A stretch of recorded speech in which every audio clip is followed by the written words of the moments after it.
Bonjour et bienvenue à Geek Level 60. Oui, c'est le même t-shirt que la dernière fois, mais c'est normal, là j'en profite d'enchaîner les vidéos. Je ne suis pas sale, vous inquiétez pas. J'ai le poil luisant et tout, l'œil brillant. Alors, ce soir, ce matin, je dors, je vous présente le jeu Pitch Out, un petit jeu de chez Gigamic. Alors, oui, un petit jeu de pitch. Un petit jeu rapide, parce que j'adore ça, la pichenette. J'en ai plein. Et celui-ci a plusieurs avantages, c'est qu'il est vraiment petit, rapide, et s'enchaîne vraiment pareil. C'est vraiment typiquement le petit jeu d'apéro qui demande quand même un petit peu de place, parce qu'il va vous falloir une surface de 90 sur 90. Alors là, avec la vidéo et tout, pas assez de recul. Bon, on va rester comme ça, mais c'est au moins pour vous expliquer un peu tout ça. Le jeu... Hop, excusez-moi pour le bruit. Je vais ressortir ça, voilà. Il n'y a plus de bruit. Ça va faire mieux. Voilà. Donc déjà... Ouais, tiens, regarde-moi ça chez oui. Le jeu est tout simplement composé de 5... En fait, 5 niveaux, vous allez voir. D'une règle. Je l'ai mise à côté parce que vous allez comprendre pourquoi il y a des petits pouvoirs à se souvenir. Et d'un sac de transport. Ok. Sauf que là-dedans... En fait, cette boîte-là, ça vous permet, ça va servir pour jouer au jeu, mais ça va permettre aussi de ranger votre jeu, puisque vous avez à chaque niveau, donc ça c'est, hop, je le mets là, voilà, on le voit ici, hop, vous avez ça, et dedans, vous pouvez ranger vos petits palets que vous allez pitcher, voilà. Donc je sors tout, là j'ai des petits pions en plus, ça va avec les pouvoirs d'un personnage, donc là c'est le seul truc, voilà. Alors si j'étais un peu intelligent, je viderais d'abord les palets sur la table, plutôt que d'essayer de détacher le truc avec les palets pour que ça vole dans tous les sens.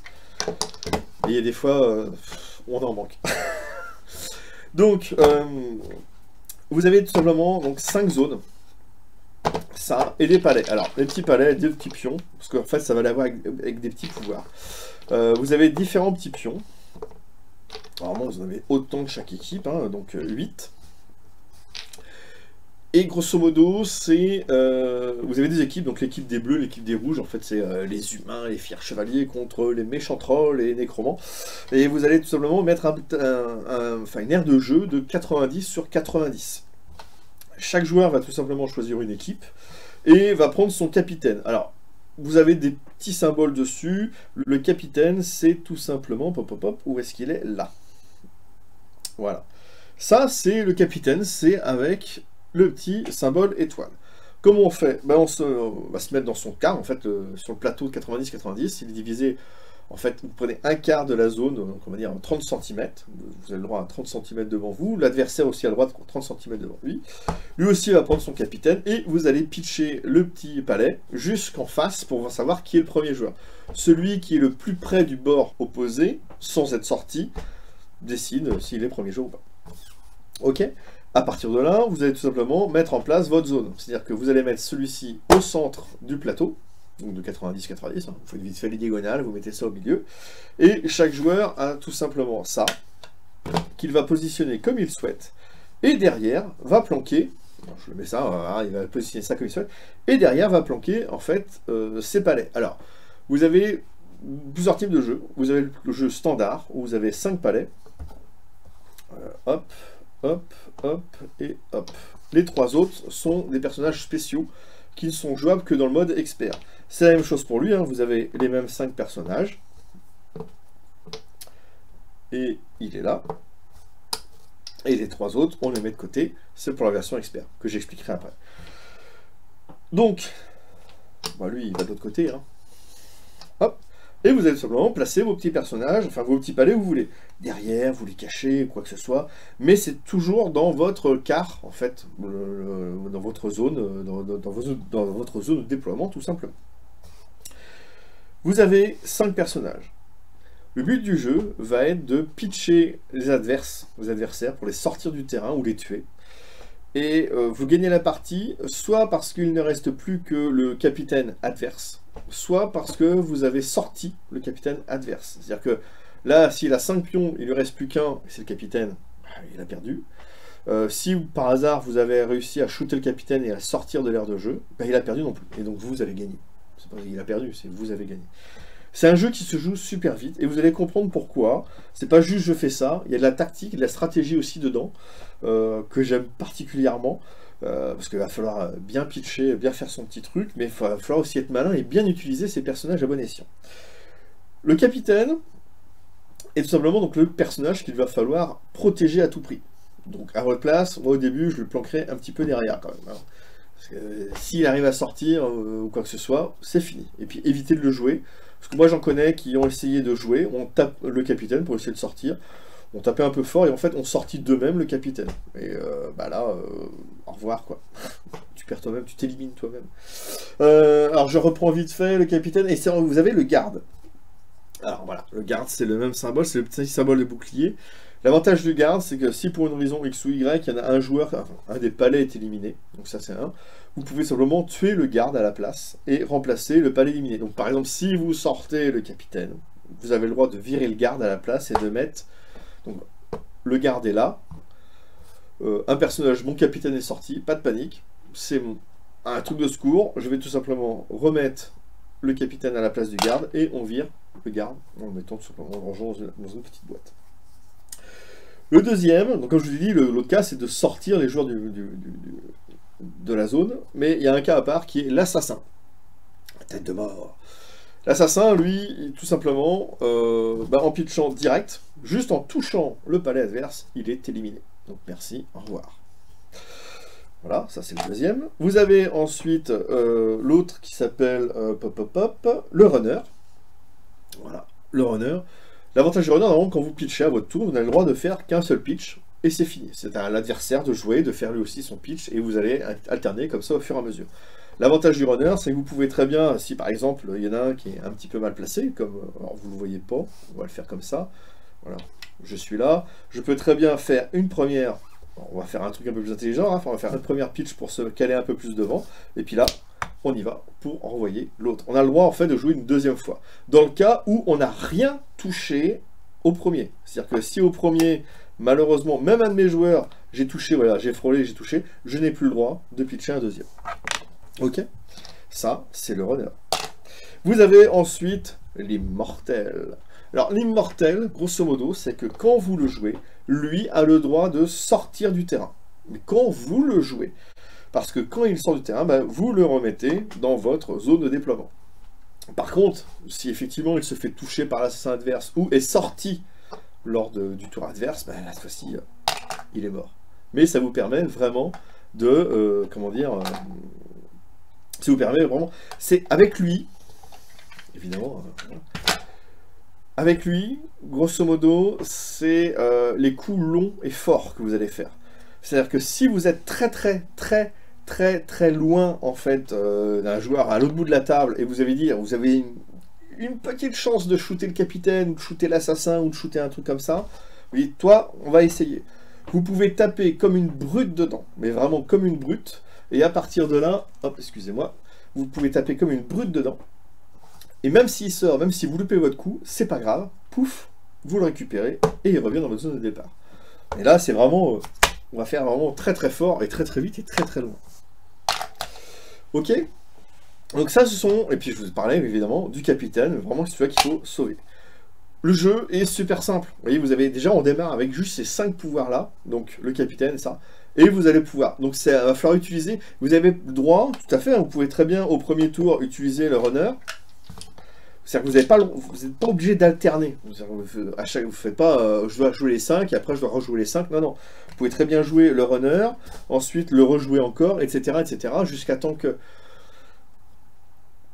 Franchement, il y a des coups, il y a des coups formidables, il y a des petits pièges à mettre, des petits bons trucs, essayer d'attirer l'adversaire pour le sortir. Par exemple, vous avez votre garde, vous essayez d'attirer votre adversaire pour sortir votre truc, donc c'est pas grave, après vous pouvez mettre votre garde derrière, et puis sauf que vous avez attiré un bon personnage là-dessus, et vous avez votre runner qui est là derrière en hop, paf, paf, et vous y allez. Franchement, moi je m'éclate. Je vais me dire, je m'éclate souvent dans le jeu, mais franchement c'est super. Vous avez le mode expert. Donc ça c'est le mode fun avec les 5 personnages de base. Le mode expert c'est que vous allez utiliser cette fois-ci les 3 nouveaux, en sachant que les pouvoirs cette fois-ci sont différents, et c'est là que ça trouve un peu son sel de jeu, parce que vous allez pouvoir faire votre équipe. L'équipe elle est tout simplement, comment dire, vous allez faire soit une équipe de 5, soit une équipe de 7. C'est vous qui choisissez le mode, tout ça. Voilà. Donc, par exemple, là, si je veux faire une équipe de 5, ben, je sors mes 8 personnages, et à partir de là, je vais tout simplement choisir, je vais pouvoir prendre parmi les 3 personnages spéciaux. Alors bien sûr, obligation de prendre le capitaine, c'est la seule obligation dans la construction de votre équipe. Et après, en fait, les 4 autres, vous les choisissez. 4 autres, ou les 6 autres, parce que je vous dis, on peut faire une équipe de 5, ou une équipe de 7, tout simplement. Ok. Tiens, je vais vous donner vite fait les 3 autres personnages, parce que effectivement, ils sont assez sympas. Alors ça, c'est les pions élites.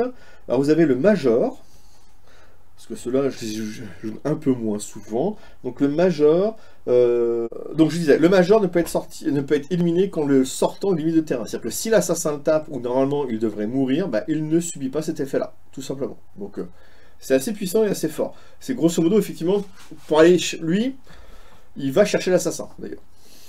C'est ni plus ni moins. Le commando, lui, est assez spécial dans le sens où il va pouvoir être rejoué s'il arrive à toucher. C'est un peu l'inverse du runner. Le runner, c'est s'il ne touche rien, il va pouvoir tout simplement rejouer. Le commando, lui, par contre, c'est s'il touche quelqu'un, il va pouvoir rejouer derrière. Alors là, il n'a touché personne, tant pis pour lui, à partir de là, il ne peut pas rejouer. Par contre, il avait même son personnage, hein, là il a touché quelqu'un, mais il a réussi à se placer, il va pouvoir tout simplement rejouer derrière.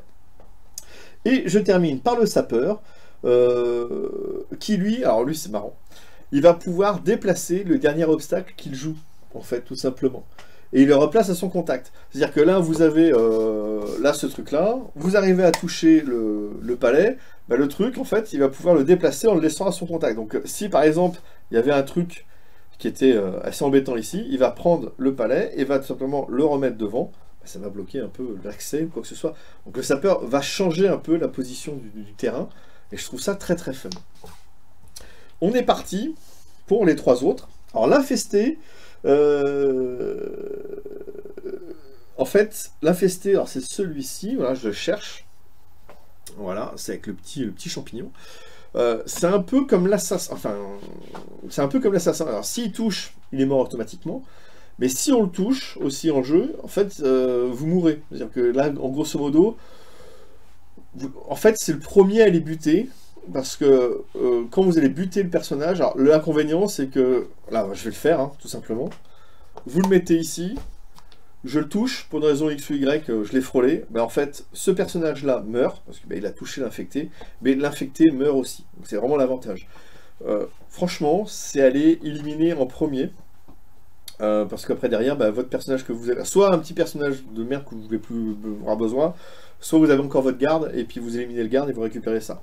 Pour ça, je vous dis que c'est des fois, envoyer un perso, suivant ce qu'il y a en face, vous n'allez pas envoyer les mêmes persos. Et donc à partir de là, l'autre, l'adversaire, le sait bien au bout d'un moment, et donc va essayer, vous allez avoir un jeu de chat et la souris avec, lui, il est plutôt fait pour aller tuer ça, lui, le machin, enfin, c'est couillon, hein. C'est juste un petit jeu de pitch, hein. Mais c'est suivant le personnage que vous avez, vous n'allez pas jouer de la même manière, et puis le jeu de chat et la souris va se mettre entre les palais, et c'est là que vous allez commencer à faire un petit peu une petite stratégie, des petits pièges, des petits trucs, des trucs comme ça. Et je termine par la sorcière. Donc c'est celle-ci, la sorcière. Alors ça c'était... alors l'infesté, pardon, non, l'ombre, pardon. Si l'ombre touche un pion adverse sans l'éjecter, il se place sur ce pion. Donc je l'ai touché, mais je ne l'ai pas sorti. Et en fait, l'ombre, un pion sous l'ombre ne peut pas être joué, hein, et donc l'ombre peut être joué en étant sur un pion adverse. En fait, déjà, il démarre un peu en hauteur, et tant qu'il est dessus, l'autre en dessous ne peut pas jouer, ne peut pas bosser, enfin, ne peut pas jouer. Donc, grosso modo, quand vous faites un truc comme ça, vous le mettez dessus, et ça bloque le truc. Donc, rien n'empêche ensuite d'aller là-bas pour éliminer le pion, en fait, tout simplement, pour faire le petit truc. Donc, pour ça, je vous dis, c'est vraiment super tactique ou quoi que ce soit. Ok. Et donc, je termine effectivement par la sorcière. Voilà. La sorcière qui, s'il élimine un pion adverse, elle ajoute un pion golem dans sa zone de déploiement. Donc les pions golems, ce sont effectivement les 2 pions que je vous ai présentés. Hop, hop, hop, évidemment, comme ça. Donc vous avez le droit à 2 maximum. C'est-à-dire que si elle arrive à éliminer un pion adverse, hein, bon pareil, hein, vous pitchez et puis vous arrivez à sortir un pion. Là, cette fois-ci, vous récupérez le palais. Alors normalement, vous avez juste un petit coup à mettre comme ça pour sortir le pion. Et après, alors évidemment, ça marche. Alors je fais le truc tout à l'heure, ça marche du premier coup. Ça, c'est l'effet Bonaldi. Ou alors rien ne vous empêche de mettre de toute façon le pion par-dessus. Hein. De savoir le. Puis quand vous le jouez, voilà, ça marche pareil aussi. Hein. Sortirez, regardez, ça tient pareil. Donc en fait, ça vous permet, quand elle élimine un pion, bah, elle va vraiment. Vous mettez ce pion dessus et vous allez récupérer un petit palais en plus. Alors vous avez le droit au maximum 2, mais ça fait quand même que. Bah, vous en avez perdu 2, puis elle en récupère 2 quand même. Donc clairement, c'est aussi, ça fait partie des cibles prioritaires à taper. Hein, parce qu'elle peut être très très très très très méchante. Voilà. Je vous ai présenté Pitch Out. Pas trop... Ouais, je sais, la vidéo est super courte, mais c'est vraiment le petit jeu d'apéro. Comme je vous dis, vous avez un mode facile, vous avez un mode expert, entre guillemets. Commencez par le mode facile avec les 5 de base. Et vous allez voir, vous allez comprendre tous les petits trucs, les petites stratégies, les petites techniques. Et vous allez vite voir que... Enfin, moi, par exemple, personnellement, au début, je planque souvent le garde et le capitaine. Pourquoi? Parce que le capitaine... Ou alors, je sors le capitaine en sachant que derrière, pour faire un petit piège, pour tenter d'attirer l'autre. Ça marche bien avec mon fils, ça. Il n'a pas encore compris le principe. En fait, il voit le capitaine et il essaie de foncer dessus. Oh, j'arrête de faire cette tactique-là parce que ça... c'est pas méchant. Pas bien. Bon, c'est bonne guerre. Il me bat au dé. Donc voilà, c'est clairement là-dessus. Pitch Out, ce que j'adore aussi, c'est ce principe-là, c'est que ça prend pas du tout de place. Alors, si vous avez fini de jouer, vous mettez les différents petits palets. Voilà. On va aussi remettre ça. Hop, voilà. Là, je suis en train de ranger le jeu, là. Et ça prend pas du tout de place. Alors j'aurais envie de vous dire, vous voyez, vous avez même la petite sac, ça en même temps au niveau hauteur, il suffit que vous sortiez un jeu un peu gros, ça prend un coin de jeu, parce que vous savez maintenant les jeux, certains prennent tout le matériel, toute la place dans la boîte, mais d'autres, on a certains jeux où vous pouvez très bien ranger ça là-dessus. Voilà, ça prend ça. J'aurais envie de vous dire, c'est parfait pour aller en voyage, c'est pas trop la période. J'ai oublié les règles, mais bon, c'est pas trop la période, donc, mais c'est clairement le petit jeu apéro rapide, ça se joue en famille, avec les amis. Je vous dis, le seul, entre guillemets, inconvénient, ça demande une table de 90 sur 90. Vous pouvez jouer par équipe aussi, hein, c'est très drôle, parce que vous vous engueulez entre vous, celui qui a loupé le pitch, ou tu sais pas viser, enfin bref. Bonne ambiance, bon truc. Franchement, c'est pareil, c'est un petit jeu, j'ai pas hésité. Je l'ai testé à Cannes en février, avec Johan Museau de Musopop, on était tous les deux, et quand j'ai vu le truc, je me dis, ouais, si, tu vas voir, c'est super et tout, on a fait deux parties, on a fait 2-3 parties, je crois. Si, on a fait plusieurs parties, parce que ça joue super vite, et j'ai craqué, je fais, ah, il sort quand, machin, et dès qu'il est sorti, hop, je l'ai pris la boîte, parce que je trouve ça vraiment super sympa. Donc voilà, donc je vous présentais Pitch Out de chez Gigamic. Un petit jeu de pitch, hein, vraiment mais très stratégique, du fait des personnages à jouer, super rapide, super sympa. Je dirais l'inconvénient, je crois qu'il a une 20aine d'euros, un truc comme ça, c'est pas excessif. Bon petit jeu apéro, bon jeu d'ambiance, fin de repas, tout ce que vous voulez, quoi que ce soit, ça se joue vraiment facile. En équipe, si vous voulez, différents modes de jeu, donc un mode vraiment simplifié avec les 5 de base, un mode expert avec où vous choisissez votre équipe, et là ça va commencer à devenir un peu plus stratégique, et comme je vous dis, chaque pion a vraiment son utilité et son efficacité, et il va falloir bien harmoniser tout ça, et aussi bien se chauffer le doigt. Je vous souhaite une bonne journée, une bonne soirée, merci de m'avoir suivi. Je vous rappelle qu'on peut toujours me voir sur mon blog Geek Level 60, hein, ou même si je mets un peu moins d'articles, sur Trick Track aussi, effectivement, où je balance pas mal de choses, sur les magazines Ravage, et aussi maintenant j'espère, et je vais tenter de vous sortir une vidéo de manière un peu plus régulière. Allez, on va se dire au moins 2 vidéos par mois, on se promet ça.